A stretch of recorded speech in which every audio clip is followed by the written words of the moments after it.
Hello again. When I'm choosing a poem to illustrate what I'm trying to say in these videos, it's not always easy to choose one that is an exact comparison with what's happening in the world. But on this occasion, I'd like to share this one with you. I know this one might seem a bit extreme, but I'd just like to make a point with it. This is called Striped Pyjamas. Of course, you may remember that when the Jewish people went to the concentration camps, those that were allowed to live were given this uniform to wear. And I'd like to just share this short piece of work. All day I am dressed for bed in this heartless garment, spun on the looms of hate. My lice-ravaged skin now bedecked in the spite of a nation. I once was blessed with an endless choice. My wardrobe was filled with shirts of silk from Rome, suits finely cut in the hallowed workshops of Savile Row. Now I stand, rejected by the mirror, my will entombed in a mantle of stripes, a filthy clone on a sorry line of ever-decreasing frames of bone. Now again, I know that that wasn't one of the nicest pieces to listen to, but as I began to think about the way that the Jewish people were treated when it started, I think it was 1935 when the Nuremberg laws came in and the Jewish people couldn't operate in professions. And slowly, bit by bit, their freedoms were being eroded. Their civil liberties were taken away from them. And then we know eventually they were shipped into the ghettos, those cramped spaces in some of the big cities, because the Warsaw Ghetto was the biggest. And they were forced to live in very awkward and squalid conditions, many families living in one place after they'd been used to their freedom, their wealth, all the things that they did, the status they had as people in the professions. Many Jewish people were doctors and lawyers and teachers. And as we know, they were eventually transported to the camps where it was decided whether they would live or whether they would die. And the ones that would live were given these striped uniforms and pushed into a situation that was, of course, against their will.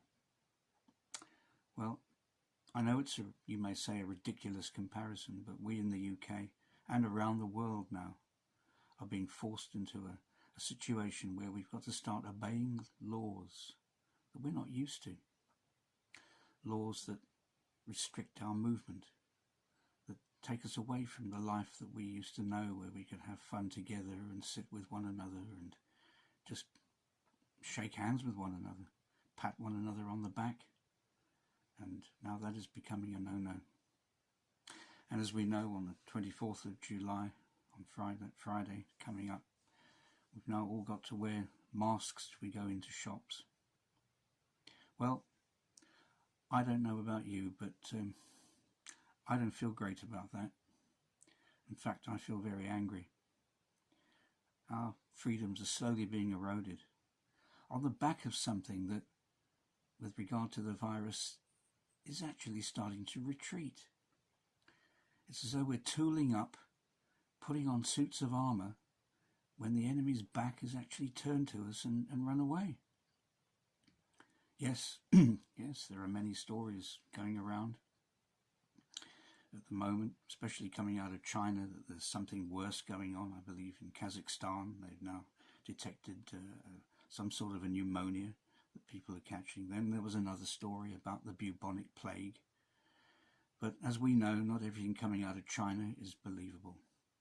And if it were, I for one, of course, like everybody else, if I was faced with such a pandemic like the Spanish flu or bubonic plague, naturally we would probably want to wear masks. We would want to distance ourselves from one another. We'd probably want to stay in our houses and keep away from everything.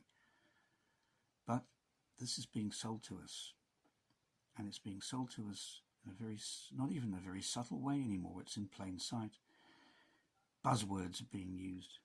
This is for your safety, for your safety, for your safety. It's very easy to sell something under the banner of safety. And that begins to get into the psychology of a nation. And of course, it's no good complaining about the fact that it's just happening in the UK. We see it happening in the whole globe.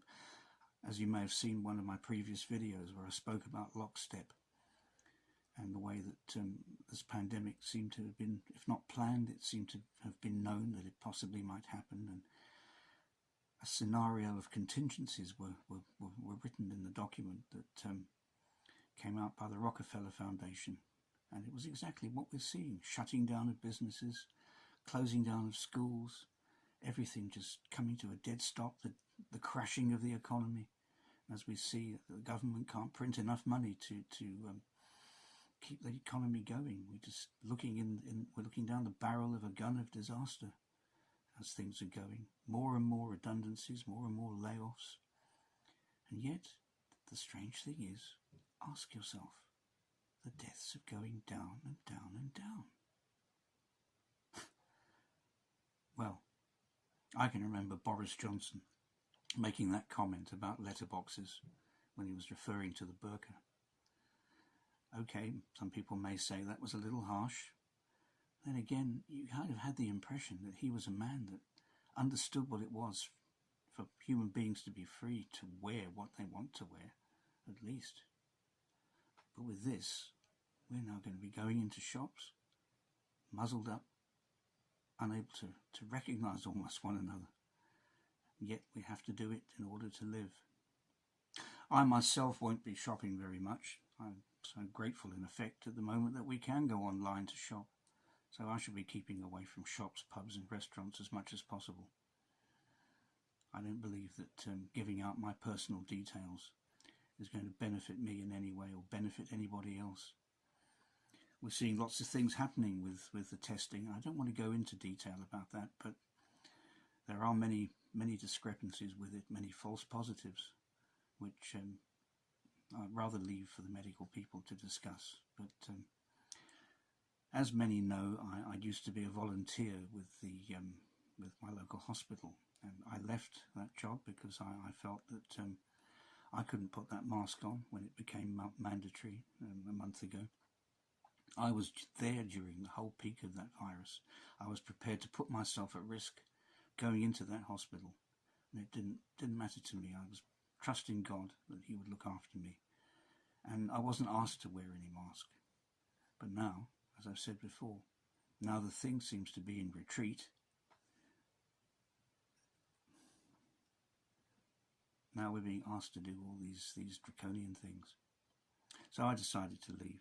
I remember having a conversation with one of the volunteers about this, and her comment to me actually was quite frightening in a way, and that's probably why I brought that poem into things. She said, "I just do what I'm told."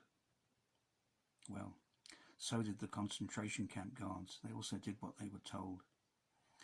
And if we allow ourselves to go ahead and not question anything, not speak against anything, even if we feel the way we do, some of you may feel totally positive about what's happening.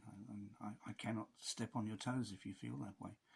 But those of us that don't, I believe we should be writing to our MP, writing to the Prime Minister, speaking out, saying something.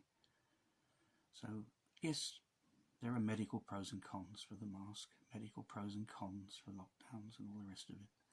I can't get into that, and I think many of you know that if you just search the internet a little bit, you can certainly find what you're looking for. The virus is real, and there may be worse ones out there. But why are these measures being taken that seem to be out of proportion to the risk?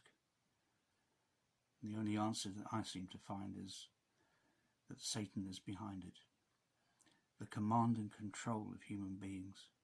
That's what he's wanted all through the ages, all through the establishment of the great empires that we've seen, of Greece and Rome and the Ottoman Empire, the Byzantine, the British. It's all about command and control. Because once a government tastes that power, it's very hard to turn away from it again. Well, no, it isn't a conspiracy, that's for sure. But what we can see, if we look, it's all in plain sight. And my worry is with ordinary citizens that are being harangued into obeying these minute little laws. And yet real lawlessness, as we've seen over the past few weeks with the riots, the race riots, the propaganda, that seems to be allowed to go on. The mayor of New York, Mayor de Blasio, even said that he didn't want people going out and partying and enjoying the beaches or going to gatherings, but he was quite happy. He said he'll excuse the fact that they can go on marches for Black Lives Matter. Quite incredible. It also goes to show in a way that what we're seeing happening is that they're using a disease as a political tool. So there are many factors in play here. I'd just like to end by saying that the striped pyjamas, well, yes, they displayed the Jews' enslavement to the Nazis, but I believe that we as Christians should be standing up against the non-verifiable medical science and standing up and saying, look, if this disease is not deadly to all, why are we being treated the way we are? We need wisdom in this time as Christians, and I'd just like to end with a verse from the 21st chapter of Luke. It's verse 15, when Jesus was telling the disciples about his second coming, all the things that were going to happen before it, and in the end he says this. He says, "For I will give you a mouth and wisdom, which none of your adversaries will be able to withstand or contradict." Well, we can be blown by every wind of newspapers and articles and all sorts of things on the internet, but my prayer today has been to get wisdom from God about the way we should be operating, the way we should be working, and the things that we should be saying.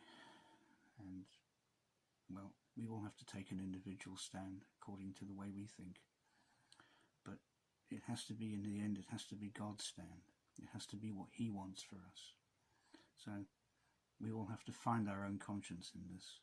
But at the same time, I would urge you to look at the signs of the times. Begin to look up and say, yes, it looks as though over the horizon, my salvation is near.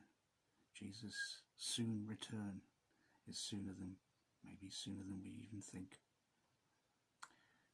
If you like this video, please share it.